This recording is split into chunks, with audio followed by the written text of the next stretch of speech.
Hello, everybody, and welcome back to your Social Media Compass. My name is Jaclyn Baker. I'm your host, and I'm here with my new friend, Hayden Cashion, and I'm so excited to have this conversation with you. How are you? I'm absolutely wonderful. The sun is shining, business is booming, and it's a beautiful life. Why not look at life as beautiful, right? I love to hear that. That's amazing. I also love your shirt, by the way. Thank you. You have to have the branded merch. It's very important. I know. That's still on my to-do list. I got a great connection for you to get it done. I love it. Alrighty, so just before we dive into all the good stuff, tell us your name, your company name, what you do, just so people could get a better understanding of you. My name's Hayden Cashion. The first company I launched was called Cashion Marketing. It's a digital ads agency. It's been around for 5.5 years. We help companies and industries achieve their business objectives through running digital ads. And the second company I launched in 2022 is called Modern Marketing Certificate, and it teaches people marketing skills and helps them get jobs. That's awesome. So you're quite a busy person. You got 2 companies. I do have 2 companies, but I have a partner that operates the Modern Marketing Certificate. So my day-to-day focus is the ads agency. Okay, no, that makes sense. That makes sense. I feel like running one company for me, I'm like, this is so much. It's like, how do people have 2, 3, 4? Yeah, how does Elon have like 12? I know. I guess you get used to it.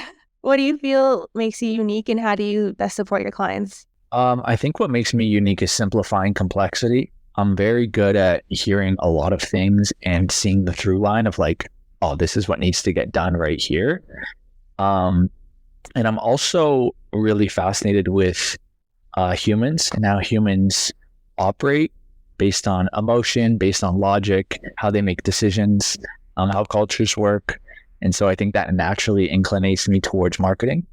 And what was your second question? What was my second question? That's an amazing question you asked me with. So what makes you unique, and how do you support clients? So on the client side, on the Cashion marketing side, essentially we help them achieve their business objectives. So if they're a clothing brand and they want to sell clothing, then we optimize for sales. If they're a sports team, then we optimize for ticket sales. If they're a real estate brokerage, we optimize for lead generation. So it just depends what their business is. And we really make sure that they're specific around the objective they want to achieve. And if they have multiple objectives, then we can set up multiple campaigns. But that's the most important thing when you're running digital ads, is to know exactly the outcome you're trying to achieve. 100%. Because I feel like we're quite similar, you and I. I do ads as well, but I'd say like 70 to 80% of what I do is more the organic route. And you're the opposite, right? Yeah. The business was started with paid ads, and over the last 2-3 years, we've incorporated content creation, social media management, supplement or complementary services, but digital ads is our bread and butter. Yeah, I feel like every business kind of needs that, because you can only be fantastic and amazing at so many things. You know what I mean? Absolutely. And, I think it's almost like, it's the common question of like, do you generalize or do you go niche, right?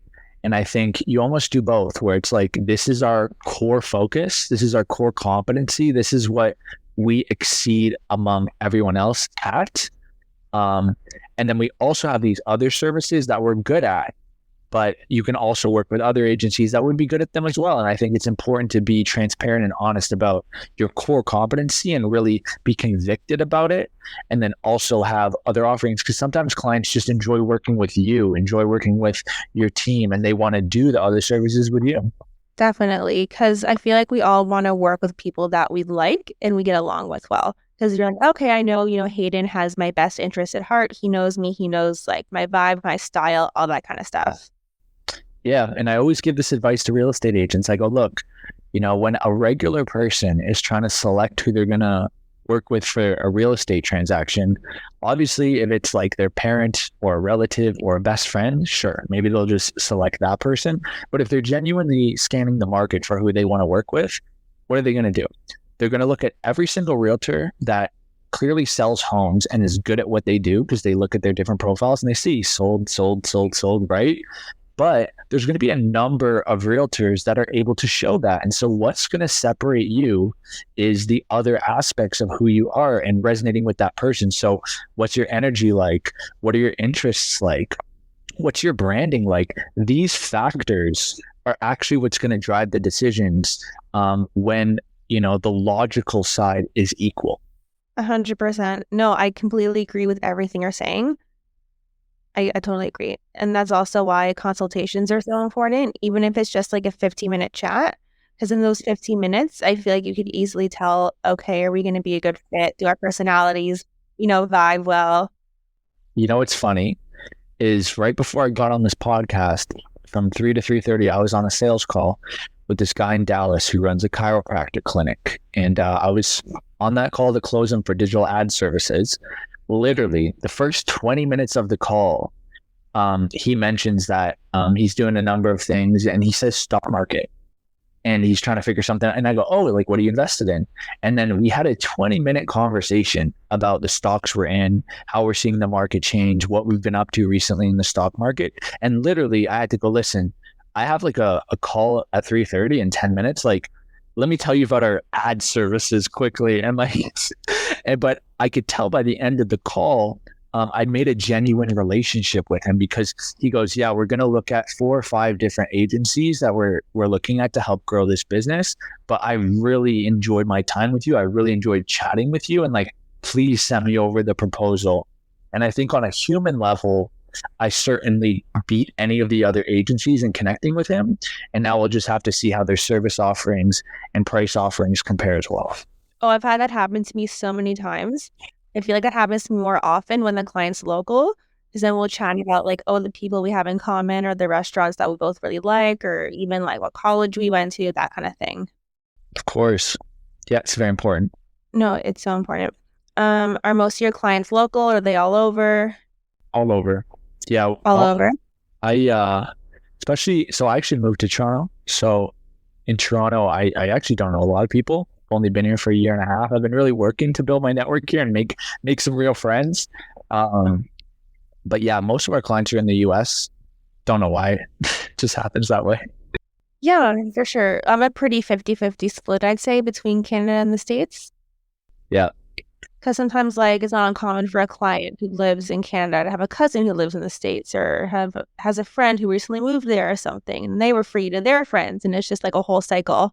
100%. And a lot of our organic social efforts naturally, like not naturally, just algorithmically end up skewing to the US. Our biggest audience on TikTok is in the US. And we do a lot of our focused outreach in the US because obviously the US dollar is stronger. So you're able to finesse that. And then also there's no HST when you sell to the US. So you don't have to throw tax. So it's a little bit easier to sell. The dollar's stronger. And I find Americans are just ready to execute quicker than Canadians. So we like operating over there. Yeah. How do you get most of your clients right now? Is it social media? Is it different avenues? Yeah, so I work really hard on organic social to build my personal brand, but then we do a lot of cold email outreach that's very targeted. There's certain verticals that we really like working with.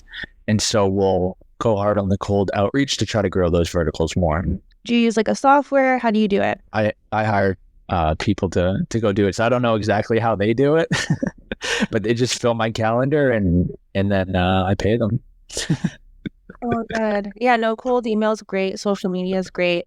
I definitely feel like you can't keep all your eggs in one basket, if you will, because you never know what's going to happen. Yeah, and it's funny. Like I said, I was just on a call with this person who owns a chiropractor in Dallas, and I was asking him, like, how do you get your customers? And he's like, honestly, like, the way I've grown this business is every customer that comes in, like I build rapport with them, and then I get them to bring in their husband or bring in their cousin or bring in, right? And I'm like, you know what? Like, that is amazing. And you should never stop doing that. But that is not scalable. What I said to him is, if you're happy with your current growth rate, then that's all you should do. But if you want to grow faster, you should continue to do that and then add in another marketing avenue that's going to help, right? So it's not about this or that. It's about adding more kind of lanes that leads are coming in from. Yeah, because for me personally, the leads I get on LinkedIn versus Instagram are very different. Of course. And I just find it so interesting. It's like, if I only focus on Instagram, I'd be, eliminating all these other leads that come from LinkedIn. Do you want to know a secret channel that no one's talking about? What? Threads. I've been dominating Threads. Really? Oh, I did not know that. How many followers do you have right now? Not a lot. It's not about followers. It's about business. Like I'm not dominating threads and followers. So get this. I only have 700 followers, and that's, you know how it was like ported over, right, from Instagram. Like I started with 700 followers. Like it's not like I even grew it. And I've only been posting for a little over 2 weeks, but I've probably had over 1,000 replies on my 14 threads that I've made. That's amazing. And it's because I understand how the algorithm's structured and I play into it. And then I weave my business in cleverly and have conversational strategies to get the right people into my DMs. And right now, obviously, there's millions and millions of accounts on threads because it ported right over, but there's a lack of content. So it's just like early TikTok when there was tons of viewers and not enough people posting. And so I haven't looked at my analytics recently, but I would imagine in the last 2 weeks, I've gotten over 100,000 impressions. And that's either in Toronto, if I use Toronto as a keyword and I'm going localized, or that's within marketing, if I use marketers as a keyword and go in that direction. And so it's 100,000 impressions that are important, not just random impressions. And that's on like 14 posts with 700 followers. Tell us your secrets. This is amazing.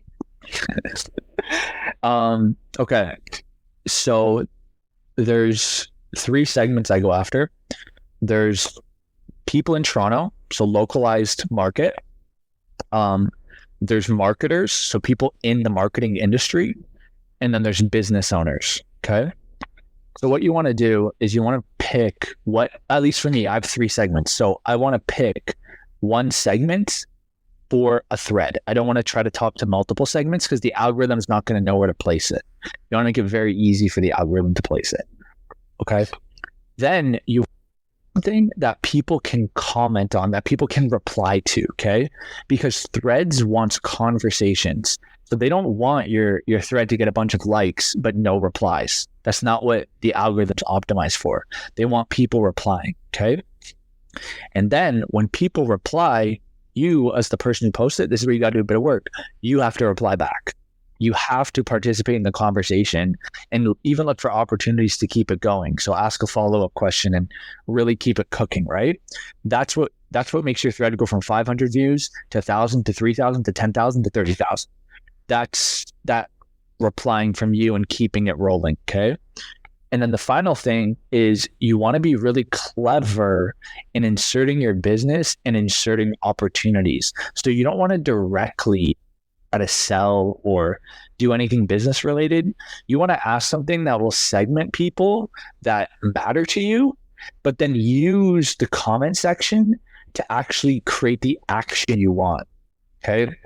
So for me, one of my goals is I want lots of marketers to follow me on Instagram, right?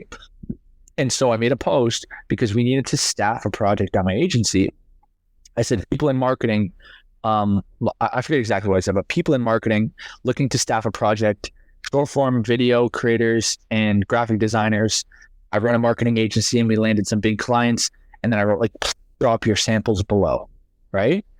So now people in marketing are dropping their samples because they want to get paid. They want the job, right? So boom, boom, everyone's dropping their samples. I'm replying back, oh, this looks sick. Do you do this? What are your packages like? Like I'm working it, right? And then I'm telling people that have good work, I'm saying, you don't do this to everyone because that doesn't feel real. Yeah. I'm telling people, hey, can you please DM me your pricing? But the only way to DM me is on Instagram DM because there's no threads DM. Yeah. So now they go over to my Instagram and they DM me, and obviously they're going to follow me as well because they want this opportunity. And then the truth is I get a couple hundred replies, but I can only hire 3 of them, right? Graphic designer, 2 content creators, right? But I'm porting them all over to Instagram. And the people I don't hire, I say, honestly, like we just hired for the role, but follow my Instagram story because I post all our opportunities there. So now they're following. And so I'm using threads to go find the right people. I'm working them in the replies to port them over to Instagram. And then I'm telling them to follow for the next opportunity. I'm going to have to keep an eye on your page and get some ideas for myself. Yeah. Do you have any final thoughts or advice, words of wisdom, anything along those lines? I think a big milestone really helped me was realizing we're getting incrementally closer. I think when people want to create content and create something, right? They have this vision and finally they make that first step, right? And maybe they'll start posting for 14 days, 30 days, 45 days, 60 days with this vision, right?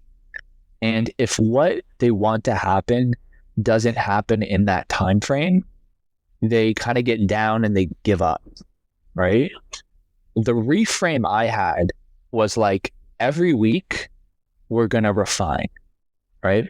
And so when I would start posting, I would know like in week 1, Yeah. I'm not going to be satisfied with the final product, but I'm going to look at that week's product and I'm going to tweak it over the weekend. And week 2 is going to be better. Week 3 is going to be better. Week 4 is going to be better. And I look at it as a constant refinement to figure out exactly what I want to do, right? So this threads example is a great example. Like I said, 2 weeks ago, I just started messing with it. I had a thesis and I wanted to test it. And I keep refining it. I keep refining it. Now I'm understanding it. And I just explained to you, this is probably the first time I've ever explained top to bottom the thesis and the operation I'm running on threads. But it was through a couple tweaks and a couple changes that I started to understand it. And after that refinement, now I have a direction of how I'm going to use it. Right. And so the words of wisdom to people is not to think they're going to come up with a strategy, execute it, and that's that. Your strategy is your starting point. And you should understand every week you're going to refine. And over time, you're not only going to get to the goal you want to achieve, but you're going to become the brand you want to become on social. You're not going to think of the brand you want to become perfectly at the start. You're going to stumble your way to it, because when you post something, you're going to start to see your post and truly you're going to start to be like, I like that. I don't like that. This could change. I'm a big fan of this. And you're going to find yourself. And I would encourage people to continue stumbling, knowing that they're on the journey of finding themselves. Those are some pretty great words of wisdom. How could people get in touch with you? Hayden at cashionmarketing.com. If you have direct inquiries, that's my email. You can follow me on Instagram. That's where I'm most active. Follow me on Threads. Check me out there. I have a TikTok, but not super active there anymore. So probably Instagram, LinkedIn is the best channels. Perfect. And all of Hayden's links will be in the show notes, so you could easily connect with him. All right. Thank you so much for taking the time to hang out with us. And thank you to everyone for listening. I hope you all enjoyed this conversation as much as I did. Every time I have a new interview, I feel like I learn so much, to be honest. And I will see you all in the next one. Thank you so much again for watching, or for listening, I should say. Bye, everybody.